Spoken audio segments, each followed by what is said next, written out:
All right, so now we'll move on to the aforementioned Crossing the Line. Yes. And this one, I have to say, it really struck me. Just because, I mean, maybe I have a bit of a creeper complex inside me, but it was just really interesting with the music, and I felt that the music and the lyrics were really in sync on this one. It felt like maybe like your vocal intonations kind of matched what was going on with the music, you know, with your different tones and paces. And in one part of it, I believe it was a clarinet solo, I think. I could be wrong on the instrument. Saxophone. Was it saxophone? Okay, my bad. But it was that solo was really chilling. I liked that. But tell us about what's behind that one, because that was interesting. That was a bit of your darker side on that one. That song was the first song I wrote as the Untitled Nick Strong solo project. That was the one. It started out being written for my ska band. Okay. And then I realized there's no way we could pull it off live because there's so many time changes and tempo changes, and just it's a really difficult song. There's lots of really fast horn parts, you know, stuff like that. And so that's how the solo project was born, because of that song. I had that and another acoustic song, which interestingly enough is the only song I've ever written that is not on the CD, but that's for different reasons that maybe we'll get to later. Right. But this song, God, how did the lyrics start? Because it's a really creepy song. It is. I think it came like, okay, how I usually write lyrics is I write the music on my acoustic guitar and I play along, and then I just sing gibberish. Right. I just kind of sing like whatever words pop into my head, because those are usually what fits with the music most. And then I kind of go back and try to establish like a theme. And I really wanted to write a song that was like a story that had a beginning, a middle, and an end, you know. And so it ended up being the story about, you know, a guy that stalks a girl and ends up killing her. Yes, exactly. Spoiler alert. Right. And so I thought it was really cool too how, you know, it starts out with the really creepy, moody acoustic guitar, you know, which really matches the lyrics, and then it gets really bouncy, like it's still minor, but it's like bum ba-dum, bum ba-dum, bum. And so it's kind of like, it's really sick and kind of like a sick humor. Yeah, and exactly. Kind of the feel of the song. And I've got other people that have said that the lyrics really fit the music or the vocals and stuff, which I'm really glad that people think that, but I guess that never really occurred to me when I was writing it, but I'm glad that it worked out that way.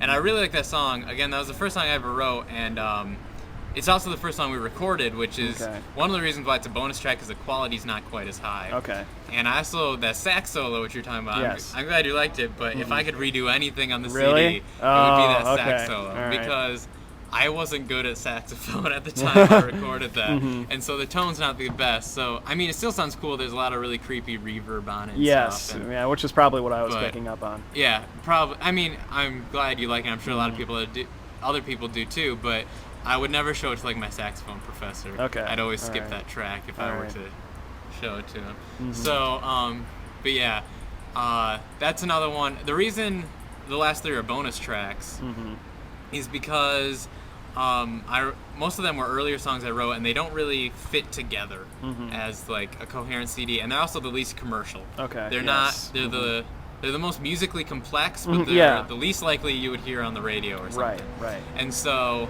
I wanted to take all of my like the commercial songs and put them together, because those actually fit together as an album.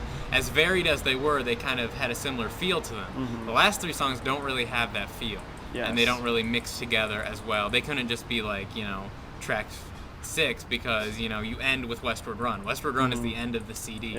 And then there's these tracks which are sort of separate, and they don't really fit in. And so, yeah, Crossing the Line was the first one I wrote, and unfortunately I kind of went in a slightly different direction from that, but I'm still going to write songs like that, because I really like how that song turned out. Yeah, I think you should definitely revisit the kind of themes, because it was different from everything. It was just kind of really interesting.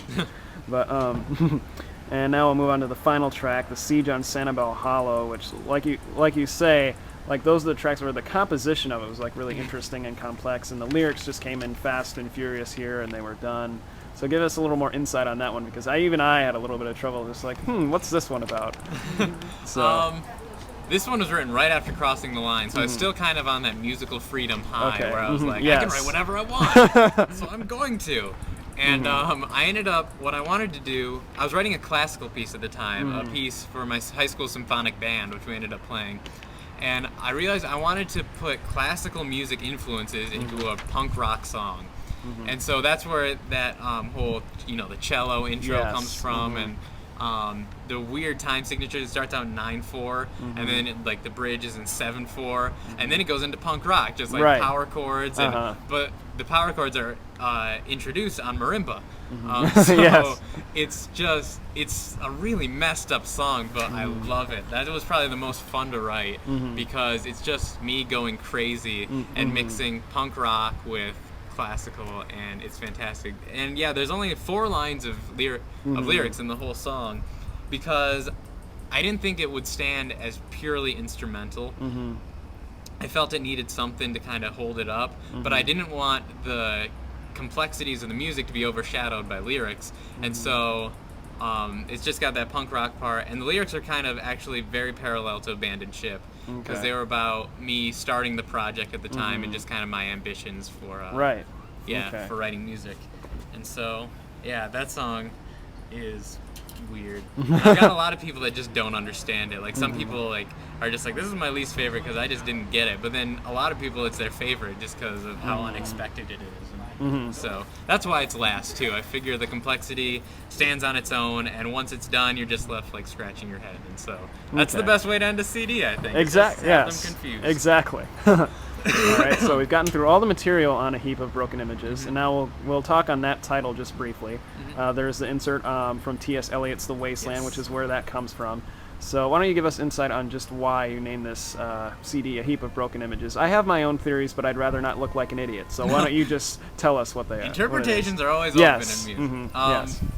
Let's see. Well, that's my favorite poem ever, The Wastelands by T.S. Eliot. And that one passage, which is included on the front of the CD, is my favorite passage. And just there's so many really good imagery in there, and it's like, it was so unlike other poetry that had been written at the time. It was a very revolutionary poem that a lot of people didn't like at the time it was released. And sort of, not only is it my favorite, but that title, A Heap of Broken Images, sort of sums up the CD. How everything is like, everything's an experiment on a different genre. Every song started out as me going, well, what if I tried to write a funk song? You know, there's First Impressions. Or what if I tried to write a Dresden Dolls song? There's Summer Twilights. What if I tried to write a cabaret song, and what if I tried to mix classical with punk? And so all of these are completely separate songs, and there could probably be an entire album just on that style, but there's not. There's only one song, and everything's varied, and they're really just broken images, like just broken pieces. Just broken pieces of my creative mind that still sort of fit together in a weird, maybe they don't actually Yes. But so I thought that title really reflected just kind of the feel of the CD.